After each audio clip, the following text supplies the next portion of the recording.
Well, what's up, my friends? Welcome back to the channel. I know it's been a while, so let's dive into some crypto stuff, right? It's been a while since we talked crypto, and I think it's interesting what's happening in this market. So let's quickly talk about this.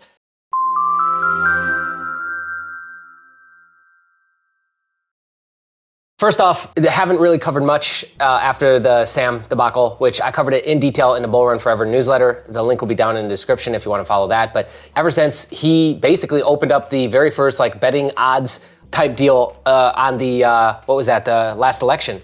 Not the last one, but the first one when Trump actually got elected president. It was at that point when I knew this guy's no good, right? So my thought process is that they brought him in on purpose. He was a Trojan horse and he was meant to destroy crypto and stack up a ton of losses, which none of the politicians have given back their money still to this very minute. I think claim slips on your balances and money are at 70 cents on a dollar right now. So that's looking pretty good, especially when we look at BlockFi and how bad that is. So what was the point? Why would they do that? What was the point? Well, it all has to do with the central bank digital currencies and the bigger thing at play here, which is that they want control.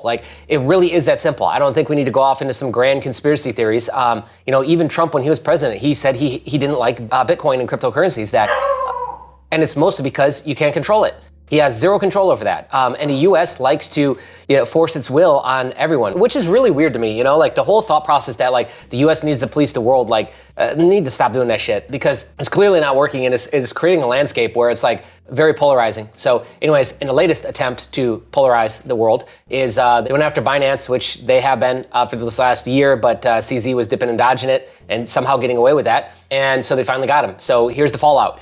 Is CZ steps down as CEO. I think the old CFO is stepping up into their place, which we'll put the saying on the screen right now, but CZ already. And so probably anyone else that comes outside of him is gonna be probably worse, right? So anyways, that guy's supposedly stepping in. There was a $4 billion fee slapped on Binance, and CZ had charges brought up on him as well. And the charges were crazy. Aiding and abetting terrorism by allowing them to get funding and use their exchange, knowingly allowing people, US residents to use their exchange, which, bro, how are you gonna avoid that, man? Everyone and their mother talks on YouTube videos about just go get a VPN and lie. So yeah, I don't know how you're gonna, everyone's guilty of that. Every single exchange would be guilty of that. Again, they just wanted this. This was extortion more than it was, trying to clean up the industry. Because if they really wanted to clean up the industry, they wouldn't have waited so long on BitConnect. They would have gone after USI Tech. They would have gone after all these Ponzi's. They'd go after all these Twitter characters that are scamming people day in and day out, right? So they don't care. They're not here for your safety and protection and to help you. The SEC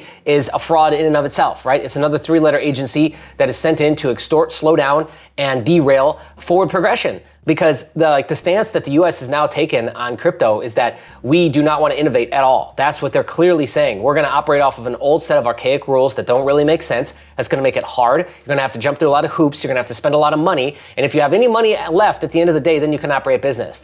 How's that progressive? And beneficial to the country itself? It's weird because there's this book that I'm listening to again. Let me give you the title. It's How to Own Your Own Mind by Napoleon Hill. It was based on a interview that Napoleon Hill had with Andrew Carnegie.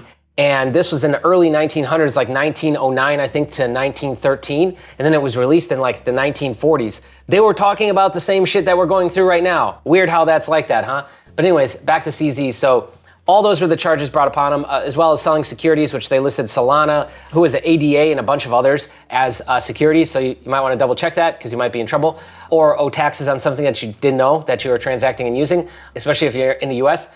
So that was Binance. They paid the $4 billion, and then I guess CZ posted bail because he faced up to 18 months in prison time, and he posted $175 million in bail, and I'm not sure what's going to happen with CZ. But I can tell you this, if we compare CZ to Sam, I would take CZ all day long. It also proves that, CZ could have bailed out Sam. And so maybe he did all that on purpose and got Sam to open his books, or maybe, which I think is the simpler reason, the FTX books were that bad. And CZ knew that he was already facing his own troubles and that, because of where he comes from, his nationality and the US's stance against China right now, that he was already facing problems and he probably didn't want to just open up Pandora's box. But next, what I think is interesting is okay, in the fallout of FTX falling, now they finally went after and got Binance and CZ, who is the one person who could have bailed out the problems and taken on all that toxic debt from FTX. So is this just the SEC's mad at Binance?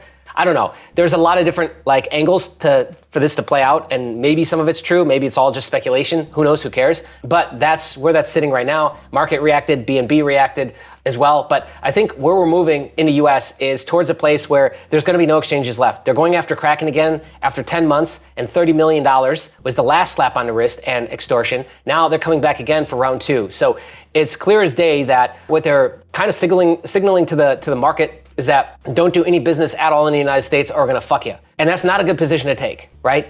One more thing I should note on the Binance deal is that the DOJ has unlimited access for the next 3 years, so that's not great. And who knows what's going to come out of that. So what they're going to uncover, don't know. This could bring up new charges on CZ. This could bring up new problems for Binance in the future. They've already seen over $1 billion in outflows of customer deposits over the last 24 hours, which again, at least they could get their fucking money out, right? So CZ didn't crash the market, didn't steal people's money to pay off his toxic debt, to buy real estate for his family, to buy out the Bahamian government. CZ didn't do any of that shit. Sam did. So I think it should be clear as day the difference between the two, but I digress. Back to the Kraken thing that we now have, the new Kraken attack. And then as well, I just think that it signals that the US is going to just keep extorting these guys, Coinbase, etc., until they either leave or there's nobody left. So what's the point of that? Well, the point is that then Legacy takes over. The whole point and what they're moving towards is a sweeping takeover of Legacy, which Legacy is probably already well positioned in Bitcoin, owns a ton of it. They're well positioned in Ethereum.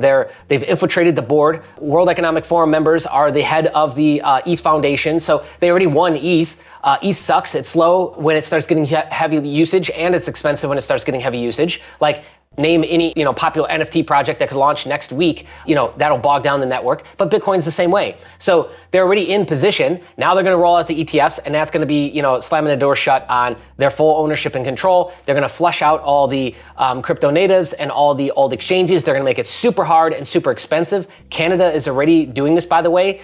The fees that it costs to trade on crypto on a Canadian exchange is like through the roof. So it's forcing it into, once again, just the hands of a few small group of people that have the money to trade it, that have the balls to trade it, because the price and the risk that comes with it.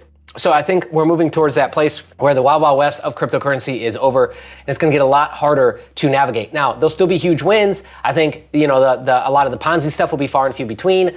Meme coins, I think, will still kind of be a thing until one of them gets their dick slapped, and then maybe that will change, not sure. But I think overall, I don't know if this is good or bad. I don't know if there's going to be another bull run. Who knows? I can just say that where we're going and what it's moving towards is that they're paving the way for central bank digital currencies as the better option out of that in crypto, because it's like, look over, the sell is easy. Look over here, look at this crypto stuff. Look at all these problems that you're gonna have. Look at how expensive it is. Look at how hard it is. Look at how easy it is to lose your money. And there'll just be news cycle of this stuff 24/7.